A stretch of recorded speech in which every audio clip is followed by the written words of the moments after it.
This है doctor Neha जौहरी और मैं आज आपको बताने वाली हूँ how to study anatomy in BHMS first year. तो आज की वीडियो में मैं आपको पूरा बताने वाली हूँ कि BHMS फर्स्ट ईयर में आपको एनाटॉमी कैसे पढ़नी है, नोट्स कैसे बनाने हैं। यदि आपने साल भर एनाटॉमी नहीं पढ़ी तो एग्जाम के लास्ट मोमेंट पे आप कैसे एनाटॉमी पढ़ के पास हो सकते हैं। तो इस वीडियो को एंड तक जरूर देखिएगा क्योंकि इस वीडियो के अंदर मैं आपको एनाटॉमी पढ़ने के सारे ट्रिक्स एंड टेक्निक्स अच्छे से बताने वाली हूँ। तो ये जो सिलेबस है मैं पूरा CBDC के अकॉर्डिंग बताने वाली हूँ। तो हम स्टार्ट करते हैं आज का video which is on how to study anatomy in BHMS first year. तो जो एनाटॉमी हमारा सब्जेक्ट है वो एकदम हम जब BHMS में न्यू एडमिशन लेकर आते हैं तो एकदम न्यू सब्जेक्ट होता है हमारे लिए। ये सब्जेक्ट हमने पहले कभी नहीं पढ़ा होता। तो ये सब्जेक्ट देखते हैं जब हम पढ़ना शुरू करते हैं, इसको समझने की कोशिश करते हैं तो हमको बहुत ज़्यादा डिफिकल्ट लगता है और हमें इजीली समझ में भी नहीं आता कि हमको एनाटॉमी कैसे पढ़नी है और कैसे पूरी कवर करनी है। क्योंकि आज तक जो भी हम पढ़ते आए हैं वो जो होता है मतलब पूरा सिलेबस जो रहता है वो थ्योरी बेस्ड रहता है। हम अगर हमने नीट का भी एग्जाम दिया है तो हमने एनसीईआरटी पढ़ी है, एनसीईआरटी की एक एक लाइन को हमने अच्छे से समझा है, पढ़ा है, उसको लर्न किया है। बट ये जो सब्जेक्ट है बिल्कुल डिफरेंट होता है, उन सारे सब्जेक्ट से अलग होता है। तो इसको थोड़ा समझने में डिफिकल्टी आती है और हमको स्टार्टिंग में नहीं समझ में आता है कि एनाटॉमी कैसे पढ़नी है, क्या करना है एनाटॉमी में। और जब तक हम इस सब्जेक्ट को अच्छे से समझ पाते हैं तब तक आधे से ज़्यादा टाइम हमारा निकल चुका होता है, हमारे एग्जाम्स जो हमारे पास आ जाते हैं। तो उस टाइमिंग पे हमें बहुत ज़्यादा एंजाइटी होती है कि इस सब्जेक्ट को हमको कवर कैसे करना है। तो बस उसी को मैं आपको बताने वाली हूँ। तो एनाटॉमी पढ़ने के लिए सबसे पहले आपको ये पता होना चाहिए कि आपको इसको कौन सी बुक से पढ़ना है। सबसे अच्छी बुक्स एनाटॉमी पढ़ने के लिए है कौन सी। तो BDC जो है वो सबसे बेस्ट बुक है हमारी एनाटॉमी पढ़ने के लिए। BDC के अंदर सारी चीज़ें जो हैं बहुत सिंपल दी हुई हैं, बहुत इजी फॉर्म में दी है। उसकी लैंग्वेज भी बहुत इजी है, ऐसी बहुत ज़्यादा उसका स्टैंडर्ड हाई नहीं है मतलब सब लैंग्वेज का। और आप उसको इजीली समझ के इजीली इसको कवर अप कर सकते हैं। साथ ही साथ यदि आपको एनाटॉमी समझनी है, अच्छे से तैयार करनी है, तो यहाँ पे आपको डायग्राम्स बनाने हैं। आप जितने ज़्यादा डायग्राम्स बनाओगे उतनी ही ज़्यादा अच्छी आपकी एनाटॉमी होती जाएगी, उतनी ज़्यादा आपको अच्छे से एनाटॉमी समझ में आएगी। तो आप जितना ज़्यादा हो सकते हैं उतने ज़्यादा डायग्राम्स की प्रैक्टिस करिए। एक नोटबुक लीजिए, उसके अंदर आप कोई भी एक टॉपिक निकाल रहे हैं, XYZ कोई भी टॉपिक है आपका, आपने उसको निकाला, उसमें से आपको उसके डायग्राम्स प्रैक्टिस करने हैं। जब आप पूरे डायग्राम अच्छे से समझ लेंगे कि डायग्राम अच्छे से लर्न कर लेंगे तो आपकी जो थ्योरी है ना वो ऑटोमेटिकली तैयार हो जाएगी। आपको अलग से थ्योरी पढ़ने की, याद करने की या रटने की जरूरत है ही नहीं, क्योंकि आप एनाटॉमी एक ऐसा सब्जेक्ट है ना जिसको आप याद नहीं कर सकते हो। मतलब सब लोग बोलते हैं कि एनाटॉमी जो है वो एक जो है रट्टाफिकेशन वाला सब्जेक्ट है, उसको में से रटना है। बट ऐसा बिल्कुल नहीं है। अगर आप एनाटॉमी को रटने की कोशिश करने बैठे ना तो आप सब चीजें भूल जाओगे। सारी चीजें जो है लास्ट में जाके सब मिक्सअप हो जाएगी, हॉश पॉश हो जाएगा, आप कुछ भी नहीं लिख पाओगे एग्जाम में। तो आपको क्या करना है, एनाटॉमी में सबसे ज्यादा डायग्राम्स की प्रैक्टिस करनी है। फिर उन्हीं डायग्राम से जो है आपकी पूरी थ्योरी निकल के बन जाती है। जैसे कि क्यूबाइटल फोसा में एग्जांपल के ले लेती हूँ। तो क्यूबाइटल फोसा का डायग्राम आपको बहुत अच्छा मिल जाएगा BDC में। उसका डायग्राम बनाइए, उसके डायग्राम की प्रैक्टिस कीजिए। फिर इंट्रोडक्शन आपको लिख देना है कि भाई क्या होता है क्यूबाइटल फोसा एक्चुअली में। उसके बाद आपको उसकी बाउंड्रीज लिखनी है, उसके रिलेशंस लिखने हैं, उसके कंटेंट लिखने हैं। तो वो जो सारी चीजें हैं, वो जो सारा मटेरियल है आपको ऑटोमेटिकली डायग्राम के अंदर मिल जाएगा। डायग्राम के अंदर ऑलरेडी सब कुछ दिया हुआ है। आप जो भी चीजें हैं वो आप डायग्राम से ही उठा के लिखने वाले हैं।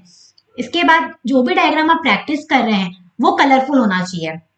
जितना कलरफुल डायग्राम बनाओगे उतने ही अच्छे आपको मार्क्स मिलेंगे, वो उतना ही ज्यादा एग्जामिनर को अट्रैक्ट करेगा। और एनाटॉमी में हमेशा कलरफुल ही डायग्राम्स बनाए जाते हैं। तो हमेशा जब भी आप एनाटॉमी की प्रैक्टिस करेंगे, एनाटॉमी पढ़ने बैठेंगे, तो उस टाइम पे आपके पास कलर पेंसिल होना ही चाहिए। फिर कलर पेंसिल से ही आपको सारे डायग्राम को प्रैक्टिस करना है।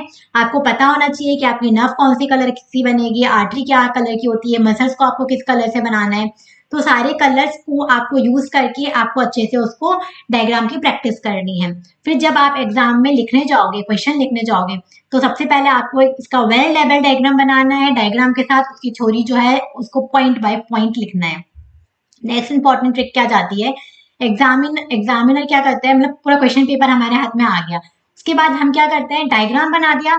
डायग्राम बनाने के बाद हम लिख उल्टा सीधा देते हैं कि हमको नहीं पता कि हमें क्या लिखना है। उसके बाद हम कभी भी स्टार्टिंग ही कर देते हैं ब्लड सप्लाई से, कभी ब्लड सप्लाई लिख दी, कहीं नर्व सप्लाई लिख दी, मतलब किसी के बाद भी कोई भी पॉइंट बना देते हैं। तो ये गलती हमको नहीं करनी है। हमको एक कंटेंट पता होना चाहिए कि भाई पर्टिकुलर टॉपिक ये है हमारा, तो इस टॉपिक में क्या क्या हेडिंग्स बनेगी। तो आपने, जैसे कि मैं आपको एग्जांपल के लिए बताती हूँ फिर से अगेन फोसा, हमें पूरे सिलेबस में 2 ही फोसा पढ़ने हैं, एक पॉपिटिलियर फोसा हो गया और एक क्यूबाइटल फोसा हो गया। तो हमको पता होना चाहिए कि भैया किस पॉइंट पे लिखना है, आपको क्या हेडिंग्स बनानी है। तो सबसे पहले हमें क्यूबाइटल फोसा की हेडिंग डाल दी। क्यूबाइटल फोसा क्या होता है, उसका इंट्रोडक्शन, उसकी डेफिनेशन दे दी। फिर उसमें बाउंड्रीज क्या क्या है, बाउंड्रीज लिखोगे। बाउंड्रीज के बाद क्या क्या सरफेस आ रही है, सरफेसेस लिखोगे। कंटेंट क्या है, कंटेंट लिखेंगे। फिर अगर फोसा के अलावा कोई और टॉपिक है जिसके अंदर रिलेशनशिप भी आ रहा है तो उसमें रिलेशन लिखेंगे।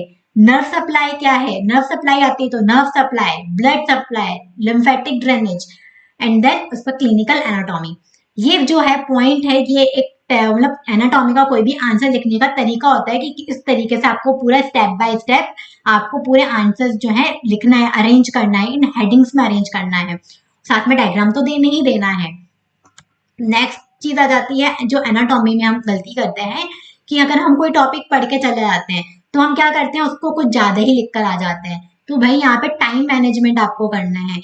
यदि आपको कोई टॉपिक पूछा जा रहा है 5 मार्क्स के अकॉर्डिंग, तो उसको उतना ही लिखना है, उतने ही पॉइंट्स बनाने हैं, उतनी ही हेडिंग बनानी है। कोई क्वेश्चन 10 मार्क्स के अकॉर्डिंग आ रहा है तो उसको 10 मार्क्स के अकॉर्डिंग लिख कर आना है। ये नहीं कि 5 मार्क्स में आपसे पूछ लिया लिवर, आपको लिवर के बारे में बहुत ज्यादा आता है, आपने पूरा लिवर पढ़ा है, 10 मार्क्स के अकॉर्डिंग पढ़ के गए हो तो पूरा का पूरा आप लिवर लिखने बैठ गए, अपने 5 से 6 पेज सिर्फ लिवर में लगा दिए। तो जब आप ज्यादा टाइम अगर 5 मार्क्स के क्वेश्चंस को दे दोगे तो लेंथी क्वेश्चंस जो होंगे, लॉन्ग क्वेश्चंस जो होंगे, उसको आप ज्यादा टाइम नहीं दे पाओगे।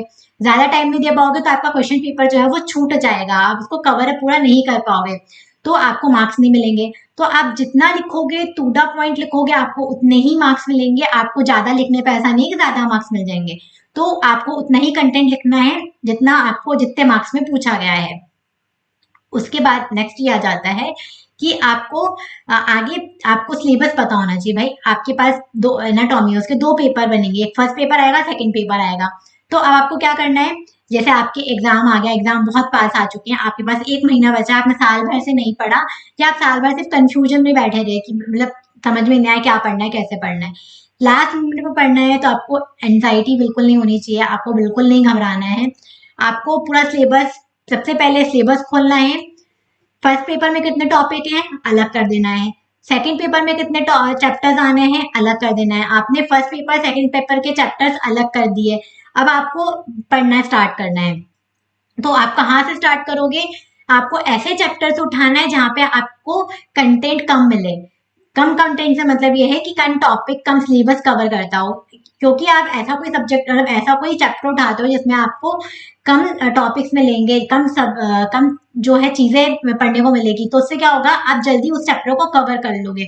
जल्दी वो चैप्टर कवर हो जाएगा तो आपका जो कॉन्फिडेंस है वो बिल्डअप हो जाएगा कि यार मेरा तो ये चैप्टर हो गया खत्म, अब से रिमेनिंग 3 चैप्टर बचे हैं, 4 चैप्टर्स बचे हैं, उसको तो मैं ऐसे ही कर लूंगा।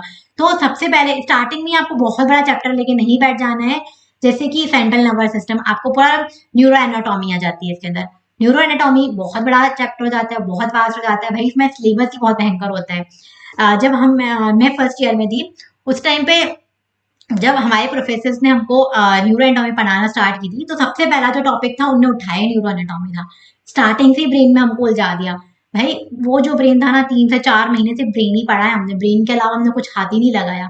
लास्ट में फिर हरी हरी करके बहुत जल्दी जल्दी में हमने सारे सिलेबस निपटाया है। तो आपको ये गलती नहीं करनी। सबसे पहले क्या करना है, जिस चैप्टर में इंपॉर्टेंट टॉपिक्स कम है उन चैप्टर्स को उठाना है, पहले उन चैप्टर्स को कवर करना है, ताकि कम टाइम में आप ज्यादा चीजें पढ़ पाओ, ज्यादा चीजें कवर कर पाओ और आपका कॉन्फिडेंस जो है वो अच्छे से बिल्ड हो जाए। उसके बाद आपको आगे जाके बड़े बड़े चैप्टर्स उठाने हैं। नेक्स्ट आपको पता होना चाहिए कि भाई इंपॉर्टेंट क्या है। आपको हर चीज नहीं पढ़नी, कुछ भी उठा के कुछ भी नहीं पढ़ देना है कि इस चैप्टर के अंदर 50 टॉपिक दे के हम तो 50 के 50 ही पढ़ के जाएंगे, ऐसा नहीं करना है।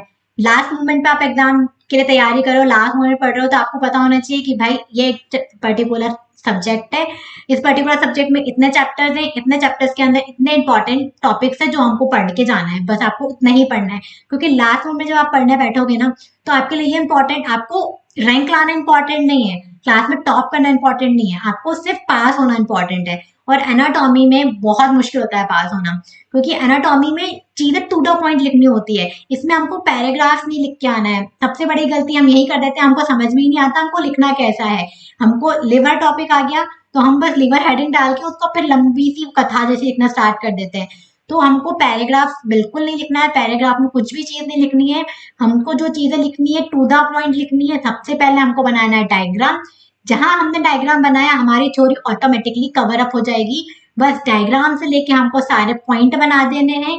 Boundary, content, relationship, nerve supply, blood supply, lymphatic drainage, और फिर उनके अंदर जो हमने डायग्राम में लेबलिंग की है बस वो लेबलिंग जो है पॉइंट पॉइंट हमको लिख के आ जाना है।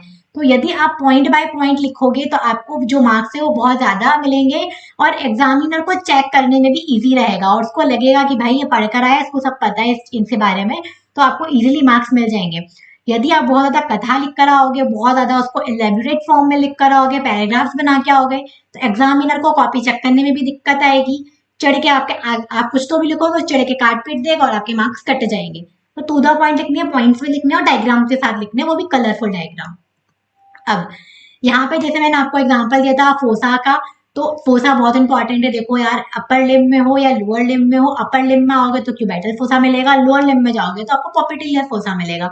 फोसा आते ही आता है, या तो 5 मार्क्स में आ जाएगा या तो 10 मार्क्स में आ जाएगा। नेक्स्ट ट्राइंगल, यहाँ पे 3 ट्राइंगल दिए हुए हैं हमारे अपर लिम्ब में, आपको ट्राइंगल आते ही आते हैं।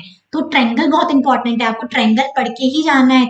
कोई भी ट्राइंगल आ सकता है आपसे। उसके बाद जॉइंट्स इंपॉर्टेंट है, अपर लिम्ब के जॉइंट हो या लोअर लिम्ब का जॉइंट हो, एक जॉइंट तो पूछा ही जाता है और लॉन्ग में ही पूछा जाता है। सीधी सी बात, आपको यहाँ पे इधर उधर जाने की जरूरत नहीं है, लॉन्ग में आपसे जॉइंट पूछा जाएगा।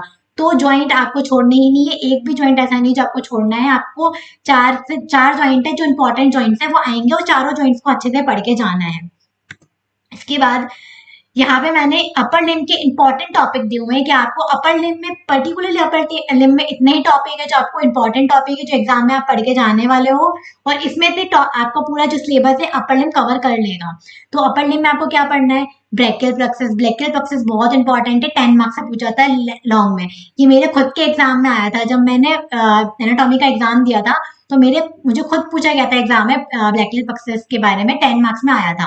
देन एक्सिला, एक्सिला भी मेरे एग्जाम में आ चुका है, एक्सिला भी बहुत इंपॉर्टेंट है। दूसरा axillary artery, cubital fossa, mammary gland, radial nerve, ulnar nerve, median nerve, rotator cuff, flexor retinaculum, medium palmar space, nerve box, lumbricals, thenar, shoulder joint, elbow joint, spinal supination and pronation. बस कुल मिला के इतने point topics हैं जो आपको upper limb में पढ़ने हैं। अपर लिम्ब में ये इंपॉर्टेंट टॉपिक अगर आप पढ़ के जाते हो तो आपका अपर लिम्ब का जो सिलेबस है वो पूरा कवर हो जाएगा। यहाँ से आपको क्वेश्चन मिल ही जाएगा। बाकी आपको किस तरीके से लिखना है, कौन से पॉइंट बनाने हैं, कैसे बनाने हैं, वो मैंने आपको बता ही दिया है। तो आगे जो भी चैप्टर्स हैं सबके इंपॉर्टेंट टॉपिक्स जो हैं वो मैं आपको अपने इंस्टाग्राम पे अवेलेबल करा दूंगी। आप मेरे इंस्टाग्राम को पेज को जो है उसको फॉलो कर लीजिए, वहां पे आपको सारे चैप्टर्स के इंपॉर्टेंट टॉपिक्स मिल जाएंगे। यहाँ पे मैंने एग्जांपल के लिए सिर्फ अपर लिम्ब का दिया था, क्योंकि अगर मैं हर चैप्टर का देती तो यहाँ पे जो वीडियो है बहुत ज्यादा लेंथी हो जाती, तो फिर ज्यादा दिक्कत रहता है उसमें। तो आप मेरे इंस्टाग्राम पेज को फॉलो करिए, वहां पे मैं आपको सारे जो चैप्टर वाइज इंपॉर्टेंट टॉपिक्स है वो बता दूंगी। बाकी यदि आपको मेरी वीडियो पसंद आई है तो लाइक करें, सब्सक्राइब करें। Thank you.